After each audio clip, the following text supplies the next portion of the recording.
자, 기름들 일단 15만 전자까지 한번 버텨보도록 하겠습니다. 그리고 난 다음에는 이제 천천히 매도를 진행하시고 다른 쪽으로 넘어가는 전략을 쓸 수도 있을 것 같은데요. 아니 길이 이거 목표가가 뭐 계속 올라가잖아. 그러면은 뭐 18만원까지 홀딩해도 되는 거 아니야? 라고도 볼 수 있지만, 네, 안녕하세요. 주식은 역시 기리기리새 기리이십니다. 안녕하세요, 기리분들. 자, 우리나라 오늘 장 초반 반도체 좀 빠지는 흐름을 나타냈습니다. 그래서 야, 이거 도망가야 되나? 이런 생각을 하신 분들도 계시겠지만, 그런데 지금 보니까 다시 다 양전하는 걸 확인할 수 있네요. 같이 공부하시죠. 렛츠 기릿. 첫 번째입니다. 미국 증시는 상승. 어제 미국 증시는 상승 마감했습니다. 그리고 주요 섹터는 바로 석유 기업들이었다고 하는데요. 베네수엘라 원유 개발 기대감이 터져 나왔다고 합니다. 그리고 시장은 CES에 집중하는 모습을 나타내면서 조금씩 오르고 마무리가 되었습니다. 자, 그렇다면 CES에서 어떤 얘기가 나왔냐? 이게 가장 중요하겠죠. 젠슨 황 자율주행 차량 올해 나온다. 저 자율주행 소식이 쏟아지고 있습니다. 이번에 젠슨 황은 벤츠랑 손 잡고요. 첫 번째 자율주행 차량을 꺼낸다고 하는데요. 미국은 1분기, 유럽은 2분기, 아시아는 3에서 4분기로 예상한다고 합니다. 그래서 결국 엔비디아는 뭘 하려고 하는가? 바로 지금 우리가 쓰는 구글 안드로이드 있죠. 삼성폰을 쓰면 안드로이드 걸 쓰지 않겠습니까?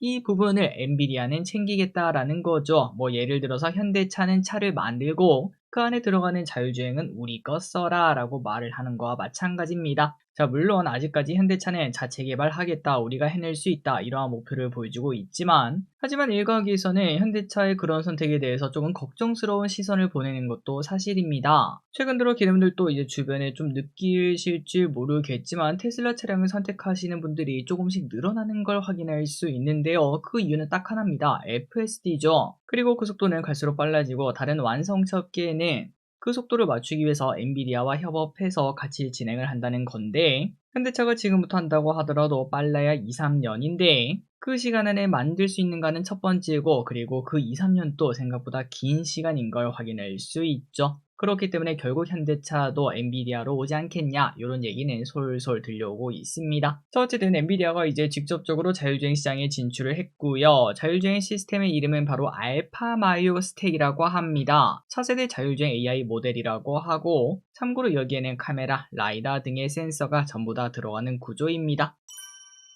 다음입니다. 오늘 현대차가 장 초반 엄청나게 뜨거운 모습을 나타냈었습니다. 8%인가 급등하는 걸 제가 본 것 같은데요. 하지만 윗꼬리를 좀 많이 다는 모습도 나타났네요. 자, 그렇다면 이렇게 관심을 받은 이유가 뭐냐? 지금까지 우리가 계속 공부했었습니다. 증권가가 막 현대차를 엄청 밀지 않았겠습니까? 아틀라스가 공개가 되었다고 하는군요.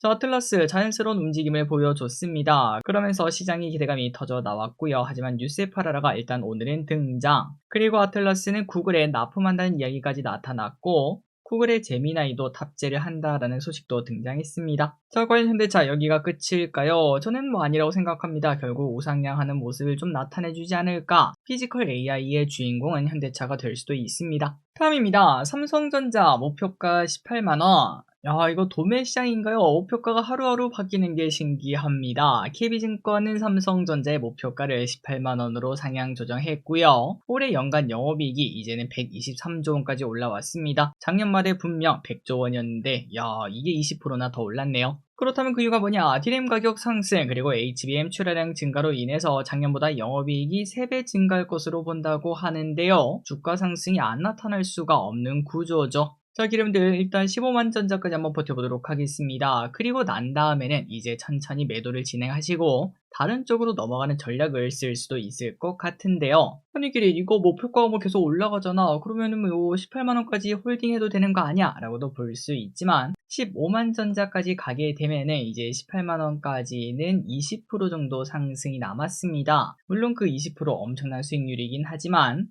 기름들이 아시다시피 오름이 있으면 또 조정이 있거든요. 그런 부분까지 생각하게 되면은 기대 수익률이 좀 떨어지는 구간이 아닌가라는 생각을 해보고 있습니다. 그리고 중요한 거는 15만원 된다고 다 파는 게 아니라 그때부터 이제 분할 매도로 접근하고 그 돈으로 다른 돈 되는 섹터들 슬슬 눈에 보이지 않겠습니까? 그런 섹터들이 이제 기름들이 이게 더 좋은 것 같아 이런 생각이 들면은 그쪽으로 넘어가는 전략을 그때부터 사용을 해볼 수 있다. 이 정도만 생각하시면 좋을 것 같습니다. 일단 15만 전자 찍고 생각하자고요. 다음입니다. 오늘 전력 설비주가 조금 급락하는 모습이 나타났습니다. 반도체가 조금 아침에 쉬어가더니 전력 설비는 아침에 무너지는 모습까지도 등장했는데요. 다만 그 이유가 존재했군요. HD 현대일렉트릭이 매출 가이던스를 시장 기대치보다 낮게 제시를 했다고 합니다. 이렇게 상황이 좋은 상황인데도 불구하고 기대만큼의 실적 전망이 나오지 않았기 때문에 쇼크가 나타난 거죠. 증권가는 4.8조 원을 예상했는데 HD 현대일렉은 4.4조를 예상하면서 10% 줄어든 수치 아니겠습니까? 주가가 크게 하락했었습니다.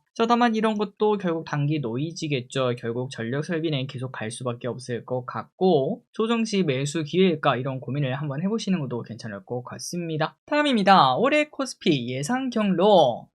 코스피가 앞으로 어떤 식으로 흘러갈까요? 한번 예상을 해보도록 하겠습니다. 다만 예상은 예상일 뿐 오해하지 말자. 이거 다들 알고 계시죠? 한번 참고만 해보도록 할게요. 일단 여러 증권사는 연초부터 달리는 코스피를 보고 전망을 높여잡고 있습니다. 5200포인트까지 열어둔다고 하고요. 참고로 지금 오늘 이미 4500포인트를 돌파했습니다. 5200포인트까지는 20%도 채 남지 않았어요. 금방이죠. 다만 무한정 높아지기는 어려운 구조라고 말할 수 있겠습니다. 여름이 되기 전에 5000에 도달할 가능성은 높겠지만 하지만 그 이유는 과열에 대한 부담감 때문에 하락하는 모습이 나타날 수 있다고 하는데요. 또한 과거 코시국이랑 지금이랑 이제 차트가 좀 많이 비슷하다 이러한 이야기도 등장하고 있습니다.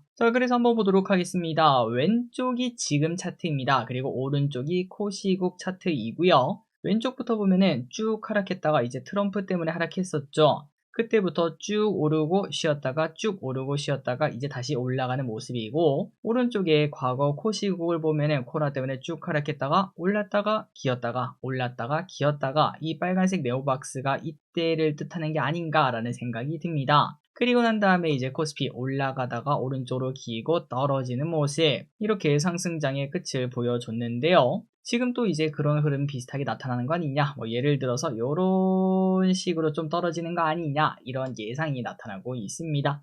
개인적으로도 어느 정도는 동의합니다. 그렇기 때문에 올해 2월, 3월까지 열심히 돈 벌고 4월, 5월이 되면 될수록 이제는 변동성에 조금은 관심을 기울여보자, 이렇게 말씀드리고 싶은데요. 일단 이것 또한 2, 3월 지나면서 증시가 5천 찍고 그때부터 또 고민을 해보도록 하자고요.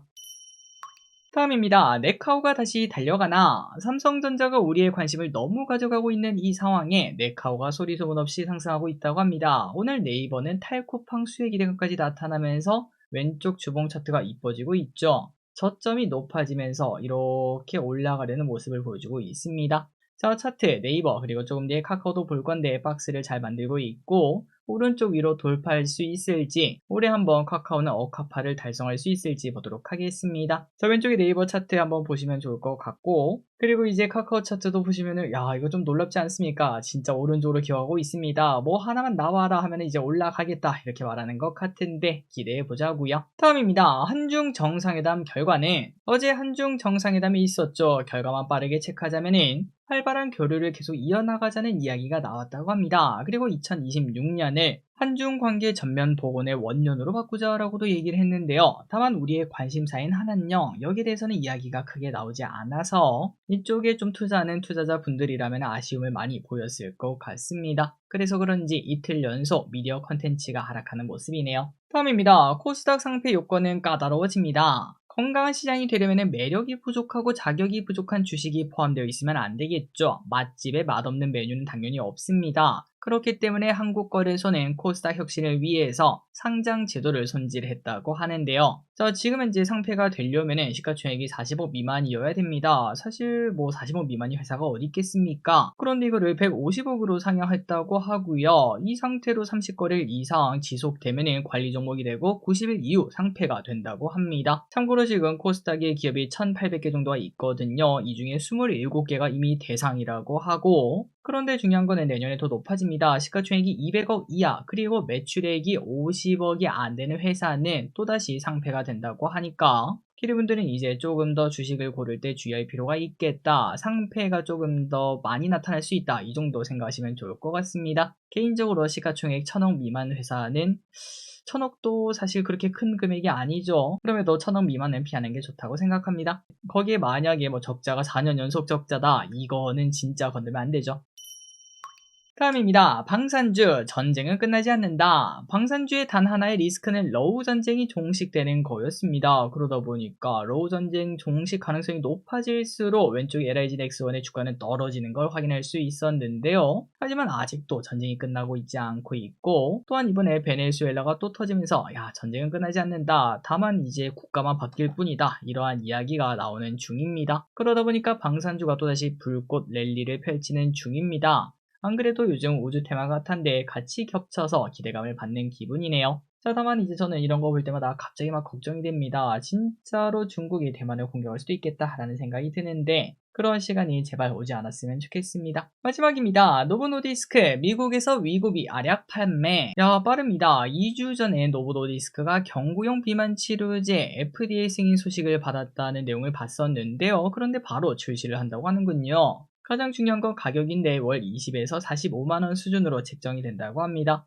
개인적으로 충분히 할만한 가격이라고 생각해요. 한국에도 얼른 들어와서 이제 주사가 무서우신 분들 조금 더 접근성 높게 다이어트에 성공하시길 진심으로 바랍니다. 자, 오늘의 공부 여기까지 끝났습니다. 여러분들의 계좌가 더 빨갛길 바라며 더 열심히 공부하는 기리시 되겠습니다. 지금까지 기리셨습니다.